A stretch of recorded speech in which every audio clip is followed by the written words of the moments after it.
राधे राधे। मैं हूँ अनु राघव और मैं लेकर आई हूँ आपके लिए एक दिलचस्प व्लॉग। मैं काफ़ी दिन से सोच रही थी, आपने रील्स तो मेरी बहुत देखी होंगी, पर मैं काफ़ी दिन से सोच रही थी कि मैं आपके लिए एक अच्छा सा व्लॉग लेके आऊँ, बट कंफ्यूज थी कि सबसे पहला व्लॉग किस टॉपिक पे लेके आऊँ जो बहुत इंटरेस्टिंग हो। तो कल मैं मार्केट गई तो मुझे एक टॉपिक मिल ही गया। हाँ, मेरे टॉपिक का शीर्षक है हर निवाले में क्यों एक हत्या। तो आप समझ ही गए होंगे कि मेरा टॉपिक किस किस बात से रिलेट कर रहा है। तो मेरा टॉपिक इससे है कि जो लोग नॉनवेज खाते हैं ना, उससे रिलेटेड है। जो लोग नॉनवेज खाते हैं ना, वो अपने आप को ये कह के बहुत आसानी से निकल जाते हैं कि ये तो एक फूड साइकिल है, हम नहीं खाएंगे तो कौन खाएगा, हमारी स्किन ग्रोथ कैसे होगी, हेयर ग्रोथ कैसे होगी, हमारी स्किन ग्लो कैसे करेगी, हमारी आइज़ वीक हो जाएंगी अगर फ़िश नहीं खाएंगे तो। ऐसा नहीं होता। खाने के लिए तुम्हारे पास बहुत सारी चीज़ें हैं, बहुत सारे फ्रूट्स हैं, फूड हैं, बहुत सारे ग्रेन्स हैं। उससे भी तो आप हेयर ग्रोथ कर सकते हो, उससे भी तो स्किन ग्लो हो सकती है ना। बट नहीं, हमें तो नॉनवेज खाना है बिकॉज़ नॉनवेज ही बेस्ट ऑप्शन है। ऐसा नहीं है। मैं ऐसा नहीं मानती। और जो लोग भक्ति करते हैं और फिर उसके बाद ये बोलते हैं कि नहीं, मांस खाना बिल्कुल आम बात है, कुछ गलत नहीं है इसमें। क्यों गलत नहीं है? गलत है बिकॉज़ एक ऐसा जानवर जिसका आपसे कोई दुश्मनी नहीं है, जो आपसे कभी बैर नहीं रखता, कोई प्रॉब्लम नहीं है उसको आपसे, आपकी लाइफ में कभी इंटरफेयर नहीं करा, तो आप उसको काट के क्यों खा रहे हो? आप जानवर को काट के खाते हो। कभी सोचा है कि आपके घर में, आपके आसपास किसी भी इंसान की अगर मौत हो जाती है तो आप उसको दफन क्यों करते हो? आप उसको जलाते क्यों? आप उसको काट के क्यों नहीं खा लेते हो? फूड साइकिल नहीं है, फूड साइकिल बनाया गया है। शेर है, ठीक है, मान लिया फूड साइकिल है, शेर है, शेर मांस खाता है। शेर मांस क्यों खाता है? क्योंकि उसके पास कोई विकल्प नहीं, कोई ऑप्शन नहीं है। वो घास नहीं खाएगा वो, ठीक है। वो, उसके पास जंगल भी नहीं है, उसके पास चूल्हा नहीं है, उसके पास गैस नहीं है, उसके पास कुछ भी नहीं है।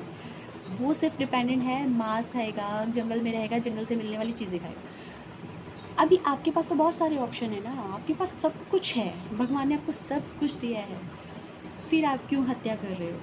क्यों? अभी बहुत सारे मंदिरों में भी ऐसा ही हो रहा है कि बलि चढ़ाते हैं, बोलते भगवान खुश होगा। मुझे नहीं लगता कि भगवान खुश होगा, क्योंकि किसी की हत्या करके वही भगवान जो सबको प्राण दे रहा है, किसी के भगवान प्राण लेकर कैसे खुश हो सकता है? मुझे नहीं लगता कि कभी खुश हो सकता है भगवान, बट लोगों की आस्था है, तो मैं किसी की आस्था को नहीं नकार रही हूँ। बट मुझे ऐसा लगता है कि मांस खाना इतना इम्पॉर्टेंट नहीं है। अपनी हेल्थ को सुरक्षित करने के लिए हम किसी की जान नहीं ले सकते, और ले रहे हैं तो हम बहुत ही गलत कर रहे हैं। प्लीज़ इसे रोको।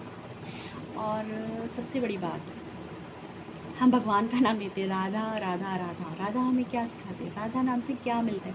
राधा नाम से मिलता है सुख, शांति, चैन, और सबसे बड़ी बात ममता, ठीक है। अगर हम एक लेडीज़ हैं तो ये बहुत ही इम्पोर्टेंट है, क्योंकि लेडीज़ों को तो ममता का प्रतीक माना जाता है। और आजकल तो लेडीज़ भी बहुत ज़्यादा नॉनवेज खा रहे हैं। मुझे नहीं लगता कि नॉनवेज खाने से आप इतना हेल्दी हो जाओगे, सो प्लीज़ अवॉइड इट। पता है सबसे इम्पॉर्टेंट चीज़ क्या है?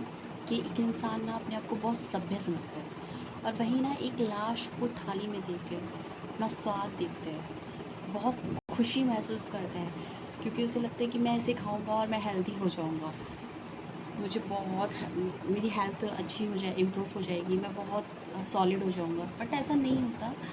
किसी और को मार कर हम अपनी ज़िंदगी नहीं हासिल कर पाते। कभी हम किसी और को मारकर कभी सुकून से नहीं रह पाएंगे। कभी आपने सोचा है, जब हम एक लाश, एक जानवर को काटते हैं तो उसको कितना दर्द होता होगा? उस कुत्ते की चीख को तुम नहीं समझ पाओगे, उस बकरी के दर्द को तुम नहीं समझ पाओगे, कुछ नहीं समझ पाओगे तुम जब तक तुम उस दर्द से गुजरोगे नहीं। तो मुझे तो ये सब गलत ही लगता है। बट आपकी मर्ज़ी है, आप लोग अपनी लाइफ में क्या चाहते हैं। मुझे तो बहुत दिन से कुछ बोलना था ब्लॉग में, तो मैं सोच रही थी कि क्या लेकर आऊँ, तो मुझे ये चीज़ बहुत गलत लगी, इसलिए मैंने इस टॉपिक पे बोला। और अगर आप लोगों को मेरा ब्लॉग नहीं पसंद आया तो आई एम सॉरी। एंड जिन लोगों को मेरा ब्लॉग पसंद है तो प्लीज़ कमेंट करके मुझे बताएं कि मैं कैसा बोला है, और सही बोला है या गलत बोला है। मेरी किसी बात से कुछ गलत फील तो नहीं हुआ, मैंने कुछ गलत तो नहीं बोला। और जितने लोग मेरे मुझसे सहमत हैं प्लीज़ मुझे कमेंट करें, मुझे सब्सक्राइब करें और मुझे बताएं कि मैं आपके लिए आगे ब्लॉग बनाऊं या नहीं बनाऊं, और आप लोगों को मेरा ब्लॉग पसंद आया या नहीं पसंद आया। Bye bye, Radhe Radhe.